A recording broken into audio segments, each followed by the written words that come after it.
Welcome to our Global Ascend Together Employee Resource Group Forum, fostering workplace belonging through ERGs. My name is Marco Soto, and I'm a part of the technical team supporting this program. You can connect with me through the chat if you need technical assistance. Let me take a moment to share this important housekeeping and engagement information. This program is being recorded and will be available later to members. Use chat to engage with us. We value your insights. We'll be conducting audience polling during the program. Please stay tuned for the Mentimeter link in your chat. Our speakers will be taking questions, so send them via the chat and we'll try to answer all we can. If you're not already, please be sure to follow us across social media and share your reflections from this program. This program is being live streamed on YouTube. If you know of someone who was not able to register but still would like to view the program, you can send them to www.youtube.com/user/ascendleadership/live. Before we start the program, please turn your attention to a short video on what belonging means to you, courtesy of North Highland. So I've been labelled as the married one. I would have never guessed you were gay. I always get labelled as short. Some people might see me as boring. Workaholic's a label I often get given. I'd hear sort of the offhand or backhanded compliment. Well, he seems sharp, or he might have good ideas, given his years of experience. This is something that I've been labelled as throughout my career. They probably have a preconceived notion that because I'm Asian or I'm a woman, that I'm going to be quiet and not say anything at all. People have often said that I'm good at my job. So I've been asked to attend meetings to be the token woman. And isn't that a surprise when I've got kids? Just another millennial. I get it a lot. People think that I just post on Twitter, write some Facebook copy. It can make you feel, if you're not very grounded, as not belonging to the group.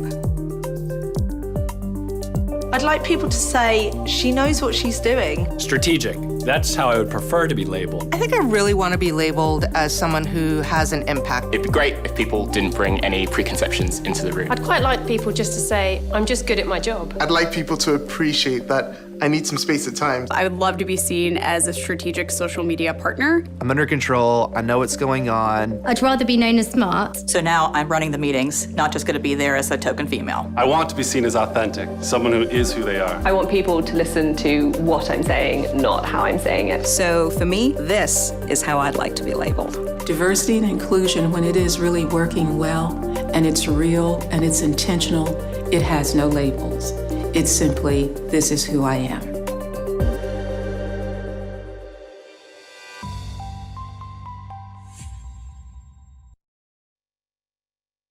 Now, to start the program, I'd like to introduce our forum host and moderator, Darius Chen, Ascend member and co-leader of the Asian Pacific American Council at Mars Wrigley. Fun fact about Darius is that as a young child, he was in a few advertisements, most notably a McDonald's ad. Darius, the floor is yours. Thank you so much, Marco, and thank you to all of you to join us today. So thanks to Ascend for having me as your host today and for hosting this timely Global Ascend Together forum to discuss how ERGs foster workplace belonging. We have an insightful program lined up for you, and we look forward to an engaging time together. We are in a Zoom meeting, so you are encouraged to keep your camera turned on and to use the virtual background provided by Ascend. It brings us a bit closer together in this virtual environment. The video that we just watched captures the essence of belonging perfectly. Belonging means different things to different people, so it's critically important for organizations to ensure that they foster a culture of belonging that ensures true inclusivity for everyone. Ascend is on a journey to enable organizations to foster a sense of belonging for all, especially us, the AAPIs, and to amplify allyship, especially inter-Asian allyship, to foster belonging and to combat barriers to belonging. Today's forum is just one example of that effort. At a recent Ascend forum, when asked what belonging means to you, a member responded, "In the analogy of inclusion is being invited to the dance, belonging to me means you feel like you can show up to the dance regardless if you want to dance. Another member said, acceptance, connection, and identity. Here at Mars Wrigley, we recently made the announcement that we are leveraging our biggest brand, M&M's, to make the global commitment to creating a world where everyone feels they belong. Coupled with inspiration from a sense focused on belonging, we too will be shining a spotlight on the theme of belonging for Asian American and Pacific Islander Heritage Month this year. We will be exploring a different angle of belonging in each of the 4 weeks in May, through our words and actions in society, in the workplace, through fun, and my personal favorite, through our food. The stars seem to have aligned perfectly, and I truly believe that our impact will be amplified through our partnership with Ascend. In our everyday operations, the Asian Pacific American Council, ERG, fosters belonging in 2 key ways: through intentionally ensuring a diverse set of voices and perspectives are seen and represented at the tables we belong and in which we create, as well as through compelling personal storytelling. Here at APAC, it means having a diverse leadership team from different cultural identities across Asia. It means intentionally highlighting a different culture each week during our Heritage Month and associates from that culture. It means seeking out the important stories, which are often untold or not part of the conversation, and then creating a way where it is genuine, interesting, accessible, and relatable to ultimately break down the barriers to celebrating our differences in a unifying way. I'm especially proud of our Lunar New Year activations this year, where a white ERG member co-hosted a cooking demo with us. Beyond showing how she learned about the significance of the traditions, the ingredients, and the stories to be able to host the event, it was a visible invitation to others to join us at our table and to learn from one another. In fact, half of our planning team for AAPI Heritage Month this year at Mars are members who are not AAPI. Since we got all the technical difficulties out of the way, so before we start the panel discussion, we would like to ask all of you a few questions. And for this part, we will use the Mentimeter engagement tool. So Marco is putting the link in the chat right now. So please go ahead and click on it so that you're able to put your responses to the polls. So Marco, if you could do that, and I see you just did it. So perfect. So if everyone could click on that. The first poll question that we will be asking is, what does belonging mean to you?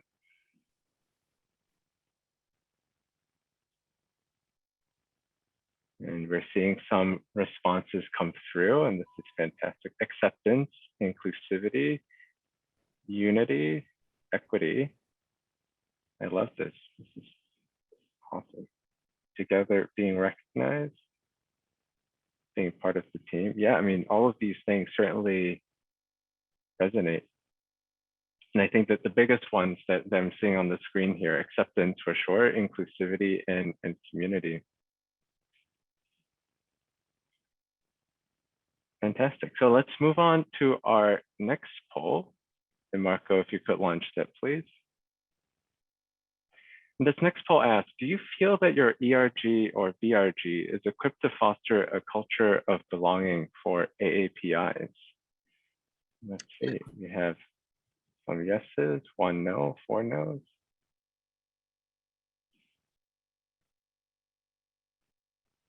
Working on it, I love that. Thanks, Robin Ann. And what I love about the responses here is that no matter if it's a yes or a no, like we're all here to learn from one another, and we're really here to share these best practices, right? That we employ in our organizations, so that we can strive to be better and can strive to really create this culture of belonging, no matter where we are in the communities that we are part of. So thank you all so much for participating in our poll. These insights are incredibly valuable as we now kick off our panel discussion. So let's welcome Dina, Rong, and Abhishek to the virtual stage.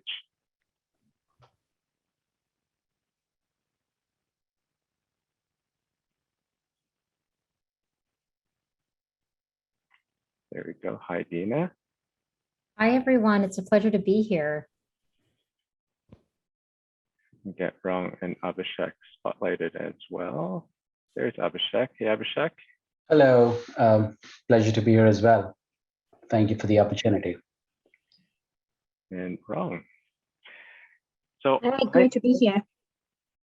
Fantastic. So I'm eager to now jump into our panel discussion. So again, Dina, Rong, and Abhishek, welcome to Ascend, and thank you for joining us.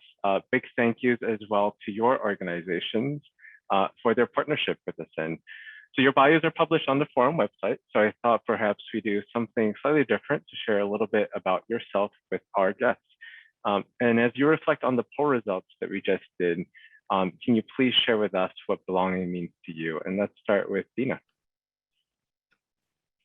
Sure. Thank you all again so much. At Add and Equal, we really admire, value, and are proud to partner with Ascend. This is such a set of vital conversations. So I hope everyone is engaged and enjoying this conference. For me, a core element of belonging that sticks out in the workplace and in a variety of relationships is, in its own funny way, the opposite of belonging. Meaning when we belong, we feel so part of a group that when we're gone, we're missed. And that's something I don't think we talk about enough. You might hear expressions like, ask yourself who else is not in the room, who's not around the table. But I think when you have a culture of deep belonging, the sense that, we missed you, we missed your input, we missed you while you were away, even just on that interpersonal level. That to me is a really key indicator of having that culture of belonging. Thank you so much for sharing that insight, Dina. That was incredible. And over to Abhishek. What are your thoughts on belonging? Yeah, no, thanks, Dina. I have a personal reason to believe that belonging is important regardless. So I spent my initial years in the armed forces where the sense of belonging is so heightened that that one can do anything for the regiment and the military unit and your colleagues we belong to, including, I would say, making the supreme sacrifice. So that's the sense of belonging we've been brought up with in the armed forces. To me, it's really about experiencing that psychological safety. And this concept was made famous by Amy Edmondson at the Harvard Business School. So really feeling psychologically safe, being authentic in any situation, no filters around personality. And in my opinion, it starts with knowing that everybody could be different from me. When it comes to my own belonging parameters, may think differently on the same topic, has experienced the same set of things from a different place. So, and really, I want to go back to the word that we saw in the audience poll, acceptance. And I think belonging is not about tolerance. It's about unquestioned acceptance, in my opinion. So that's what belonging is for me. Thanks, Abhishek. Yeah, really good insights. And certainly, yeah, you can't be yourself if you don't have that psychological safety. So we'll circle back on that during our discussion, but I love your thoughts. And over to you, Rong. What does belonging mean to you? Yeah, I will quote my favorite quote from the founder of my company, Alex Partners, Jay Alex. So he was always talking about come to work as a whole person, and I think what I feel a sense of belonging is that everybody is able or feels like they can be themselves in the workplace. And just for me as a millennial, I feel like life is short. I wanted to leverage every moment of my life. I wanted to make sure the 8 hours or 10 hours I spend each day with my working team is meaningful, it's powerful, it's positive. So I think that's something I feel that means the belonging of the workplace. That's what it means to me. Yeah, and Rong, I think you really touch on an important point. And we're seeing this in the marketplace today, right? Where, whether you call it the great resignation or the great rethink, we spend so much of our lives at work that certainly having the sense of feeling belonging and also, like feeling like we can contribute and be our whole selves is ever more important for workplaces and for ourselves these days. So thank you for sharing your insights and your thoughts on that. So before we jump into the panel discussion itself to really explore how ERGs foster workplace belonging, I just want to remind our guests that we will be taking your questions shortly. So during the Q&A segment, you can ask the question live or over chat. So please feel free to continue interacting with us in the chat room. So my first question, and we can start with Abhishek for this one. Share with us why you think that workplace belonging is important for AAPIs, especially now. Sure, and so there's a business case both for the employee and for the organization as far as workplace belonging is concerned for the AAPI employees. And I read some disturbing statistic around a survey that was conducted for professionals across ethnic groups. And I noted that both Asian men and women, and both were surveyed as separate groups, men and women were surveyed as separate groups, were among the bottom three as far as sense of belonging was concerned. So for the organization, I would say, in a lot of organizations, the AAPI professionals tend to be the largest underrepresented group. And many of you will agree that they form part of what we call in the Navy days, the engine room of any team. So really working hard, heads down, great work ethic. So from an organization's perspective, it's critical right now in this age of great resignation to ensure that our AAPI professionals experience workplace belonging and stay motivated. I'll also quote a study, and I'm moving now to the employee perspective, which I really want to spend some time on. I'll quote a study by the Center of the Study of Hate and Extremism. And it revealed that the anti-Asian hate crimes increased 339% last year in 2021. And now again, this troubling statistic, it not only impacts professional outside of work, but it also can shape how API professionals show up and engage with others. So therefore, the other part of the business case is really the pandemic and the post-pandemic world we live in. There are recent studies, as many of you may have read, show that hybrid world is beginning to show its effect in different colors. So there is of course the great resignation. There are mental health challenges that we've read about. There is high stress environment right now that we operate in. So and amongst all of this, AAPI professionals are generally known to stay silent, again, heads down, working hard amid the stress. So that silence takes its toll. It takes its toll on self-esteem, and all of this, for the most part, remains hidden and slowly is corrosive. So, and that directly impacts the way our API professionals are showing up at work. So there is a business case for both the employee and the organization and it's never been more important, in my opinion.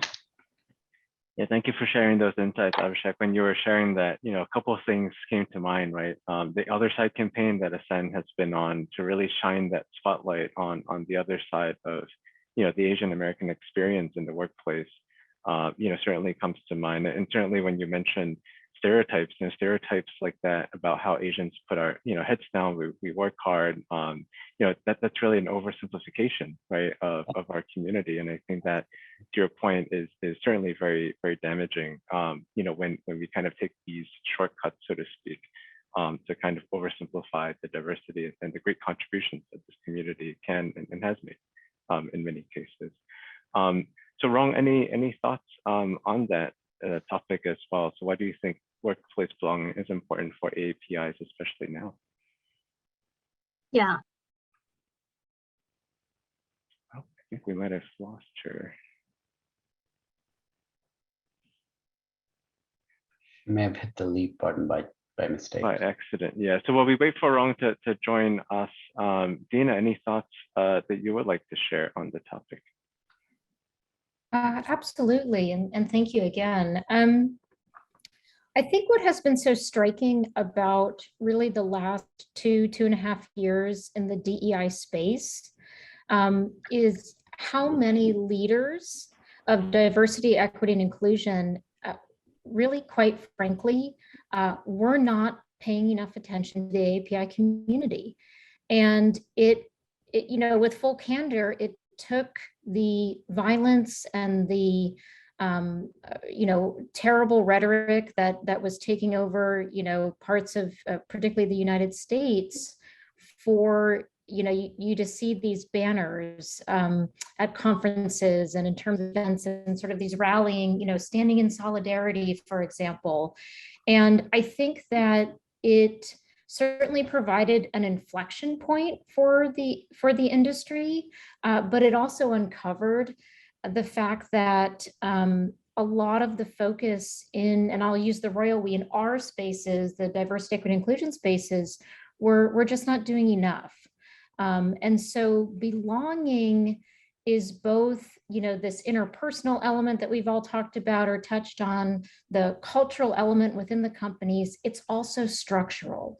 If you don't have the right structures in place in terms of budget, in terms of assigned budget for employee resource groups, designed programs for mentorship opportunities, pipeline leadership, et cetera, then we won't really have belonging. We'll have really well-intended commitments, but we won't necessarily see sustained growth and solidifying members of the API community at all levels of the leadership ladder. Yeah, I think, Dina, you really touch on an important point there, right? Our words and actions, and really emphasis on those actions, right? How are we showing up? How are we, again, acting more so than what are we saying? I think that is really, really impactful when we actually show rather than just say, what we mean and to put our money, for lack of a better word, where our mouth is. So really, really insightful thoughts there. I think one of the things that you mentioned then, around how we kind of foster this culture of belonging and inclusivity, ERGs essentially play a huge role at many organizations on this journey. So can you share some thoughts around how ERGs foster a culture of belonging and inclusivity? And if you have a best practice example that you can share with us. Certainly, I'm glad to. And I think our other colleague is going to try to return, but in the meantime, I'm glad to fill in a little bit. So broadly speaking, employee resource groups, certainly in a lot of companies now increasingly referred to as business resource groups. And that is a strategic shift in language because they are in fact helping to achieve business goals of talent acquisition, of talent retention, of advising on different internal programs and even external positions. But broadly speaking, I would say that employee resource groups offer a vehicle for community. And that is not just the internal community of stakeholders, but they serve as a bridge. And this is the second vertical that I think they occupy, community connection to the outside stakeholders. So in other words, community engagement groups, thought leaders, influencers, et cetera. And then they are bringing that back into the organization, back into the company as knowledge.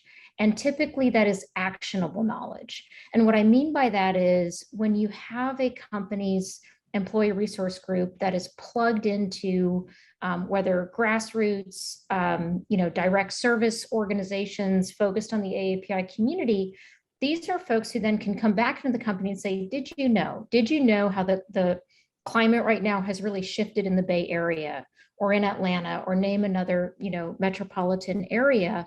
And here are the implications for us. Here are the implications for how we look at this year's programming. In some of the more, extreme cases, for example, I know even in our small organization, some of us, certainly have colleagues who needed to take leave to accompany their relatives to get their COVID shots, because this was a time when many people did not feel that their relatives would be safe. The continued violence and harassment of members of the AAPI community on the street resulted in this really, emergency sort of material need to say, you know what, I actually need to take leave to ensure that my 78-year-old parent can go to their appointment safely. I think when you don't have that internal voice letting people know what the realities are literally on the ground, in terms of this, how are you getting around the city right now? Do you feel safe being on public transportation given the climate of harassment and even violence?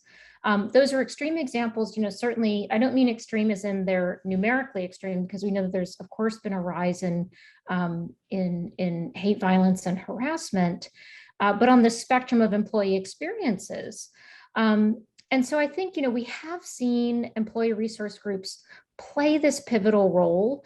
And what I would also say is that there's great receptivity from leadership, because you as the employee resource group, you're taking something off their plate, so to speak. In other words, you are providing vital information, education, insights that your leaders quite literally can't get anywhere else. So I think across all employee resource groups, viewing yourself as actually helping people do their jobs in a more creative way, in a more committed way, that is actually a really good sort of posture to have. Yeah, thank you for those insights, Dina. And I think, two things that I really heard that resonated for me. So one is really bringing the best of the outside and bringing that external point of view to really challenge the status quo internally for the better. I think is really important. And you actually touched on safety, which is what Abhishek, you mentioned earlier, right? You can't feel belonging without first feeling some level of safety. And I think during the pandemic, certainly with the anti-Asian violence and rhetoric that was out in the community, we certainly saw that come to bear, where, for many people in our community, they felt like, again, their identities were being challenged, and or there was a vulnerability perhaps around being American or being part of this country or part of their organizations, their communities, and their workplaces. So thank you for those insights. Rong, I see you're back. So hopefully we get this right this time. So if you wanted to share some thoughts from you around what why workplace belonging is important for us in the AAPI community, we would love to hear your thoughts. Yeah. So I think we as an ERG, we probably face a couple of challenges in the past 2 years. One is definitely the pandemic. I think it changes how everybody works together. And then second of all, I think the anti-Asian hate crimes, or generally anxiety that the whole situation puts into the group, that is actually, I think it has an amplifying, effect on every single one of us, even though we are not personally experiencing the incidents, hopefully, but the people around us, the stories we heard, that actually, creates much more anxieties and uncertainty about, where I belong, where I should position myself in the whole country. So I think it definitely places more challenges in terms of how AAPI professionals feels in the team. And I think ERG comes into a very, very significant, important place to help bridge that. One is, echoing Abhishek's point of us creating a safe, psychological safe place, right? This is a place where people will understand your values, where you're coming from much easier, and they will generally understand your concerns much easily. I think that kind of emotional connection is really important. And, second of all, I think it's more of, how to help the community really grow, within the group, or within the external help. The retention is always a key part of bringing up the AAPI professionals' sense of belonging, how we can really develop them, and making sure they feel there is a path in the workplace or in the society that they can progress along. So I definitely think this is becoming more and more critical, and this is the right time to do it. And I believe every single one on the call is working on that.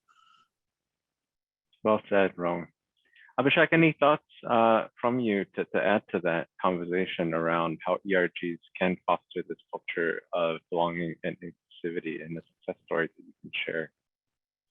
Yeah, and I'll quickly go to the success story, but I agree with the point Dina made.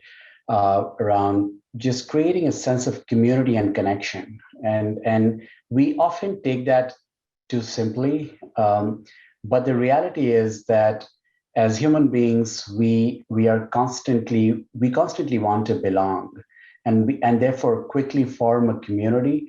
So really forming a community of like-minded people, people who've had similar experiences growing up, probably understand your culture and why you show up the way you show up. So there is almost an automatic assumed safe space in an ERG. And that safe space immediately leads to belonging, and that's a no-brainer. I think someone made a point around really advocating for the cause of the community. We often assume that our challenges and strengths are well known, therefore there isn't a need to advocate, but that's in many ways proven to be a wrong assumption. And I think the one thing I'll say before I go to the success story is it's a place to celebrate. It's I think we often in looking at our challenges forget the fact that this is a very safe space to even celebrate our successes and come closer together as a group. So I think ERGs play a leading role, a crucial role in creating a culture of belonging. I think, and from KPMG, the one success story I share is about our mentoring circles. So we've recently provided all of our local API ERG chapters with a mentoring circles toolkit. And the approach allows for greater exchange of information. So we've created small cohorts of mentors, and this is you can assume for it to be a group mentoring session. So really exchange of information, resources, shared experiences.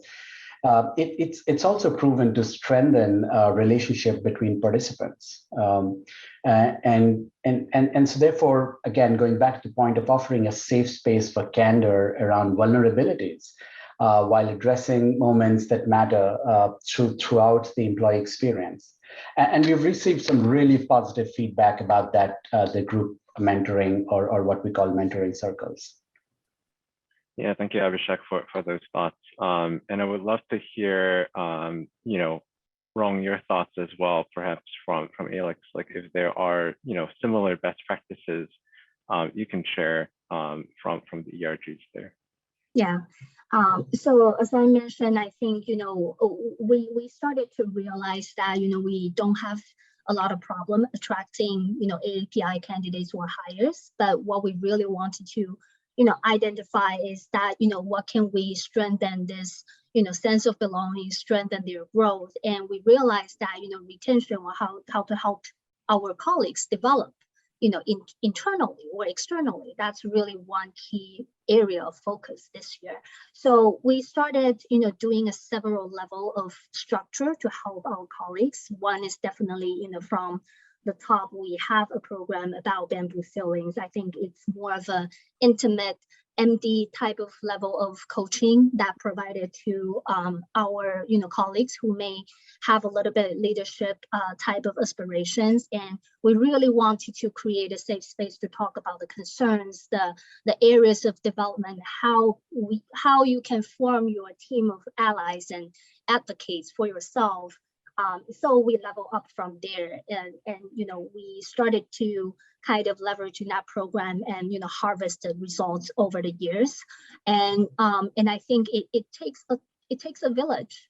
We have senior leaders from the firm to participate and really setting an example that how the leaders can really model and help a minority group to develop in the firm. And we also have some informal kind of the buddy support, which is a little bit about, hey, connection, peer support.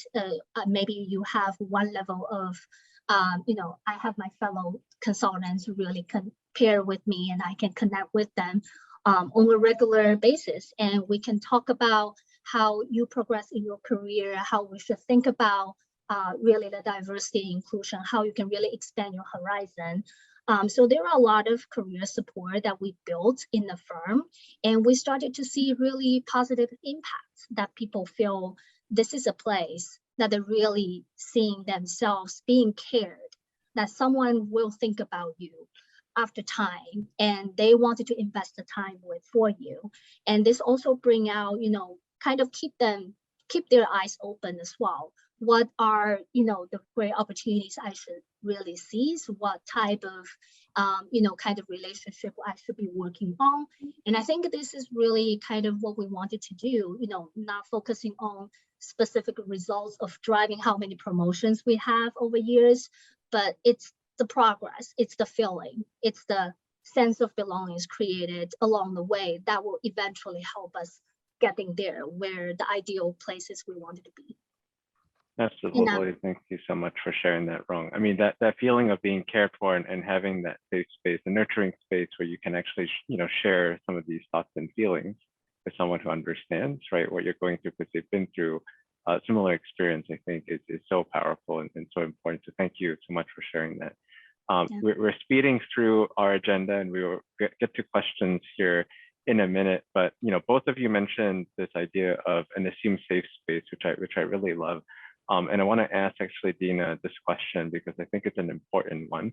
So for many who identify as LGBTQIA and AAPI, it can feel like we're living at the cusp of an intersection that is challenging to manage, oftentimes because of cultural norms or traditions that emphasize duty to family and community. And for that reason, there are some LGBTQIA AAPIs who may be reluctant to join AAPI ERGs. What advice would you give to this ERG community as we strive to create a welcoming environment for all? Thank you so much, Darius. Absolutely. And I think in terms of the workplace, it's absolutely what you just named in terms of the cultural context that we may have outside of the workplace. I think within the workplace, there are some hard truths that we need to surface, particularly when you're talking AAPI and LGBTQ. And even the fact that I am listing out letters, to note a community, those are really the only two communities that I can think of in the workplace that are known by that moniker that's a stack of letters. And the reason I'm pointing that out is within many companies, throughout the levels of the organization, mid-level leaders, even senior leaders, they may be educated to the point of being able to rattle off, and of course our AAPI community, and of course our LGBTQ community. But if you were to engage with those same leaders, their awareness, their knowledge of what do these letters mean, it starts to really evaporate. And I think that that dynamic plays out across employee resource groups. And then we see ourselves in this position of, wow, so if I want to join the LGBTQ resource group, I feel like I have to sort of put aside my AAPI identity, or vice versa. By joining the AAPI resource group, well, this isn't going to be the space then for me to lean in with my LGBT identity. I wish that I could point to a company right now and say, yes, they've got it. That's really where you're seeing intersectionality with these two communities thriving. But unfortunately, I have not seen it in sustained ways to the point to say, yes, here's the formula, here's the true best practice.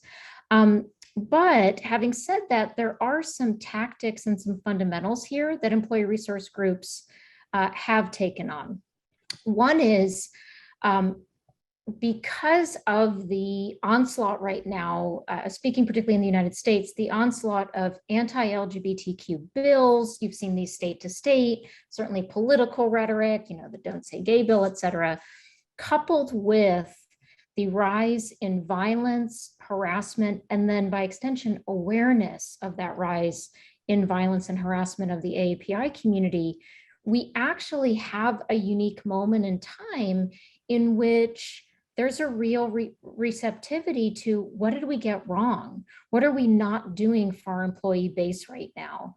And so to that end, what I would encourage all of us to do is to, one, trust that your intersectional identity has great value, and the employee resource group leaders need to hear that.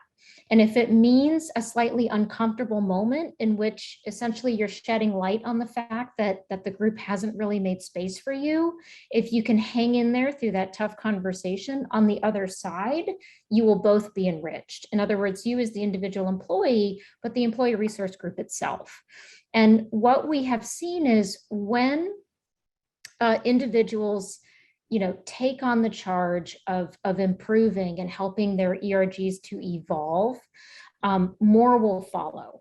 More individuals who are part of the AAPI community would say, yeah, gosh, ever since John joined, I actually can see myself there. I started to join, or I noticed my boss was an ally there and I started to join. And, it's sort of like success begets success. So if I could leave you with nothing else there, it's to really trust in the value of your intersectional identity, to the point of having the conversation about what is or is not speaking to you, resonating with you as somebody who embodies both communities. That is fantastic insight, Dina. And I think what I really love about it, you mentioned this idea of making space for each other and also kind of digging a bit deeper and then having that curiosity to learn, right? Ultimately doing that work, to understand the concerns of other communities that we may not personally identify with. I think that's a testament to the culture, right, of intersectionality and the work that needs to be done by all communities, right? And it reminds me of some of the work that Ascend is doing with, inter-Asian and Black relations and some of the issues there to unpack. So, I think we all owe it to our communities and to ourselves, right, to really understand and to learn more about others and to create those spaces and to take action in that way. So thank you so much for sharing those insights. I did want to get to the one question that I did see come through from Willie. He says, I lead our company's AAPI ERG, the new initiative, about 2 years old, and I've noticed the most difficult thing I'm experiencing so far is getting engagement from my members. I struggle to get feedback to ensure that I'm providing the content and activities that are beneficial to members. The majority of our members are Asian internationals, and it has been difficult to get them to see the benefit of the ERG and connecting them to the AAPI label. Do any of you have any advice on trying to unify such a broad spectrum of cultures within the AAPI label? So maybe Abhishek, if you could share some thoughts on that. Sure, and I understand Willie's challenges, and it's but the couple of advices that I'll have is, I'd say start with a small group of naysayers. And when you get to them, have a thoughtful agenda, a short and sweet agenda of what you want to achieve, but get a small group of people by your side. Don't start big. Get a small set. So that's one. I would say involve your leadership. In the first meeting or the first or second meeting, just get your leadership involved. Get them to pass the message. Get some allies on the table. So when you're thinking of naysayers, make sure you get you don't only get the Asian international professionals, but also get some allies like white men on the table to have the discussion and advance the agenda. And I think lastly, I would say, how do you just make sure that when you have the conversation, you are coming out with tangible outcomes, because people want to see tangibility in outcomes, at least initially, before. So it could be a small thing like forming local chapters and who will lead those local chapters and stuff like that. So I think, and finally, I would say just incentivize. If you can incentivize people's, it doesn't have to be money, but think of creative ways of giving the naysayers a lapel pin that they can proudly roam around with in the company, for example. So those are some of the initial thoughts that came to my head as I read the question. I'm sure there are many more. Yeah, thanks so much, Abhishek. And I think exactly to that point, right? Like start where you can, take action where you are, and build that momentum. Similar to like what Dina was saying, the success does beget success. So that the important thing is to start, and certainly start with a community that believes in the cause. I know we're slightly running over, so Rong, any really quick thoughts you want to share on that as well before we move on to our ERG contributors?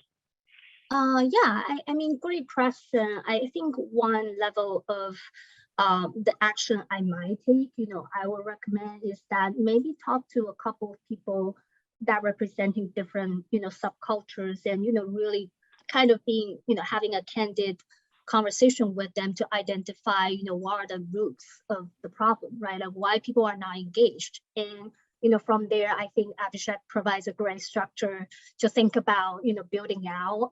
And I think sometimes, within Asian communities, we sometimes forget like how different we are between different regions and cultures, right? And, it's that type of, helping people to realize the importance and, great positive results will come out when you understand each other better and stronger to work as a team. I think, this will help us get along, and then, creating a really great collaborative, kind of ERG platform. This is what we really, wanted to establish. Fantastic. Thank you so much for sharing those thoughts, Rong. So Abhishek, Rong, Dina, thank you so much for your participation in this important dialogue. We hope you'll stay with us through the end of the forum, and to feel free to please engage with guests in attendance through the chat. I did see that there were a few more that came through while we were talking. So thanks as well to all of you in attendance for your engagement, your questions and comments. So for our next segment, we have a few leaders who are here to share their insights on ERGs and belonging. And first up, I would like to welcome Michelle Liu, Senior HR Business Partner at Cummins, who will share with us how their ERG supports AAPIs. So Michelle, welcome and thank you so much for joining us. And if we can get Michelle on the spotlight.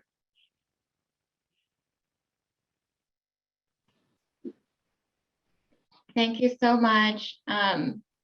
There is, I wonder if you guys want to share the slides or you want me to just talk through our practices at Cummins. I believe your slides are up. Yep. Awesome.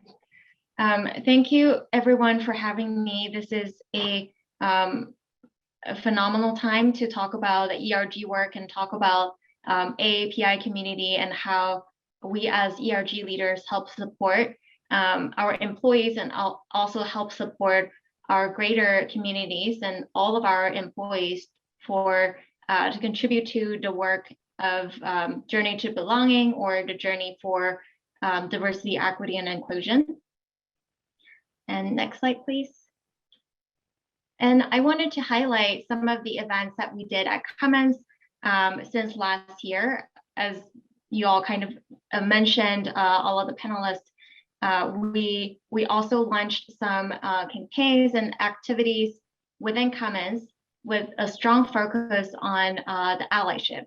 So we conducted a Cummins bystander intervention campaign, and we received overwhelmingly positive comments from participants, not only our employees from the Asian community, but also all of our allies from all communities that really raised their awareness of what is happening in the Asian community and help them to understand and just to gain awareness, because as we conducted those initiatives, we saw a lot of people aren't aware what are the impacts, or if they're not part of the community, they're not witnessing those.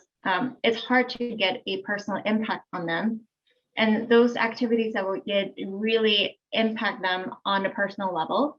And also we realized through those initiatives that we're facing the same themes. We're facing the same issues with all marginalized communities, Asian community, Black, Latinx, LGBTQ, or however people want to kind of identify themselves. And our approach is really inclusive and educational. We want to make sure everyone feels included. Being in the AAPI community, we oftentimes feels like we're marginalized, we are not included. And when we're thinking about our ERG approach, we want to make sure we are including everyone in the journey. And the bystander intervention can extend to all parts of identity, regardless of race, ethnicity, gender, identity expression, sexual orientation, language, disability, religion, and many others. We also partner with external partners, Hollaback and AAJC, Asian American Advancing Justice. And our internal campaigns reached more than 3,200 employees and was more than 1,000 people registered. So that was a huge publicity and success in raising an awareness and then cultivating allyship. Next slide, please. Thank you so much. So we did the initiative were across several months, and we kind of started this initiative of uplifting Asian community, Stop Asian Hate. We formed a task force in May after the incident happened, the tragic incident happened in Georgia, Atlanta, and we really kind of put together thoughts on how can we bring people together and how do we provide best value to our community members and our allies. So we came up with a lot of resources and working with our corporate D&I teams to set up some forums of safe space. Some of the panelists kind of talked about psychological safety, and that's a huge part that we want people to feel safe to share and have a channel to kind of communicate and ask for help. Next slide. Thanks so much, Michelle. And just in the interest of time, because we are running to the end of our program, if you could wrap up some of your thoughts so we have time for the other two panels. Definitely. So some final thoughts, and also being part of the project leader, I was fortunate to kind of very happy to receive the Business Impact Awards from our company. And also it's a work for our community too, that this is raising to awareness that is really impacting the business and the part of the business success to include everyone. So that's all I wanted to share for today. Thank you for having me. Thank you so much, Michelle, and congratulations for that award, for all the work that you're doing at Cummins. So next up, we have Sun Yujing, recruiting champion for Align at ALEX Partners ERG. It's great to have ALEX Partners represented on both the panel as well as during the segment. So Yujing, if you could please tell us about your role at Align and how Align creates a culture of belonging. And if you don't mind keeping it to 2 minutes, I would appreciate that. Sure. Hi, everyone. Nice to meet you virtually. I'm Eugene from ALEX Partners. So I joined our ERG in 2020 and has really received a lot of love and support from our Asian community. So as I joined the firm, it was during the pandemic. So I completed all my onboarding process and first couple of projects complete virtually. So I've been on projects where people just don't want to turn on their camera. So I've been working with them for months and not knowing what they look like. So as a new joiner, I've really struggled to build a meaningful relationship. So I started to reach out to our ERG group. And initially I didn't give a lot of hope for that because I assume everyone will be busy and it's also not billable. However, as I spoke to more and more people, I was really impressed by their passions. So everyone I spoke with involved me with ongoing initiatives and also checking on me to make sure I have all the support I need. So gradually I started to figure out where my passion is and started to contribute to the community in reciprocate to all the support I've received. So now I'm the recruiting champion for our ERG, focused on D&I recruiting and attracting more and more Asian talents to our firm. So in regards to the past event that we've built, one of the really successful series of events that raise cultural awareness is the Asia Insight series. So we will feature local offices in Asia, such as Shanghai, Hong Kong, Tokyo, and Singapore, and participants from all the US, EMEA, and Asia offices are encouraged to join. The local employees will share the history, cultural background, as well as the business traditions. I think it's a really interesting experience for me in particular, because I feel like growing up in Asia, I always assume I'm familiar with our culture, since we have abundant experience growing up, but listening to all their stories made me realize that there are like so many nuances in our culture, and actually learn new things like every event. So it was a great experience for me just to rethink my culture and my roots, and also appreciate the similarity and differences in our culture while meeting like new people from other offices. That's fantastic. Thank you so much, Yuqing, for sharing that. And certainly for anyone starting the pandemic, it's a really important way. ERGs are a great vehicle to establish those connections and to get acclimated and to feel like you belong. So thank you for sharing that.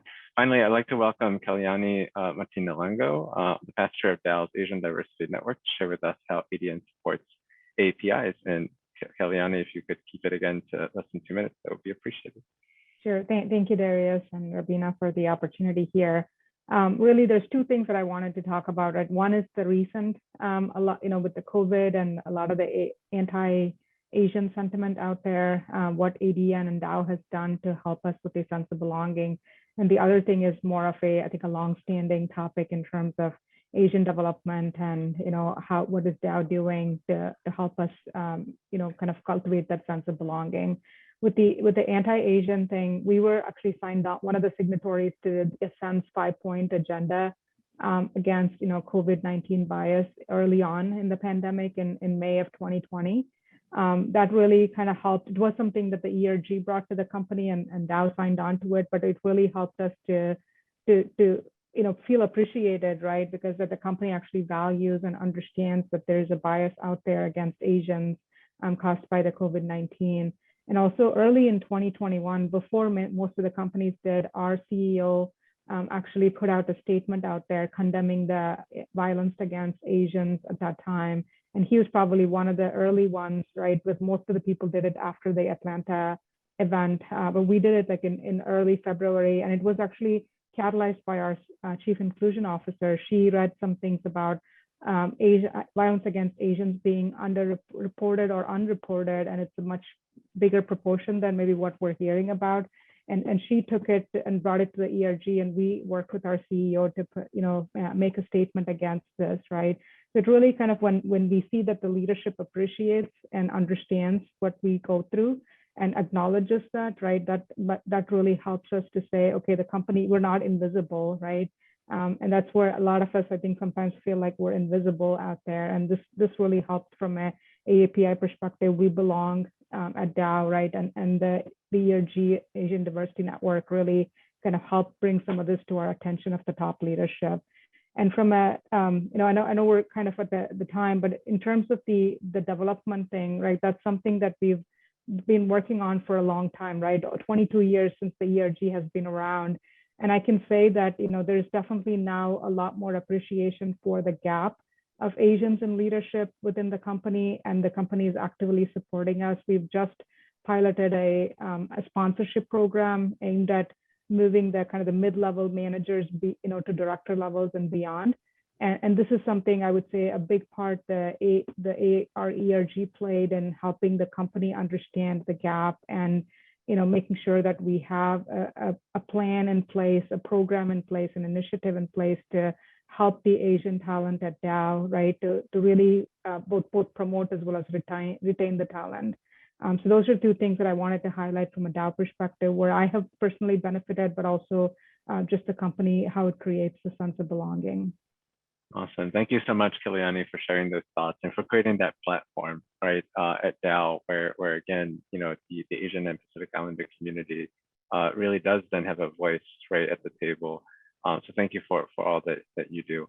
So I know we're over time, so really appreciate everyone being here. And on behalf of Ascend, I want to thank our speakers, our contributors, and all of you for joining us for this important forum. We all want to be seen and valued for who we are and recognized for what we bring to the table. And I hope all of you leave this forum as inspired, energized, and ready as I am to foster a culture of belonging for our workplaces, our communities, and for one another. Before concluding, I wanted to take a moment to share information about some upcoming Ascend programs and initiatives. So next week, Ascend will be hosting its Chief DE&I Officers Forum and has an exciting lineup of events for AAPI Heritage Month and Mental Health Awareness Month. So please be on the lookout for that. as well. And if you're not already a member, if you could go to the next slide, please.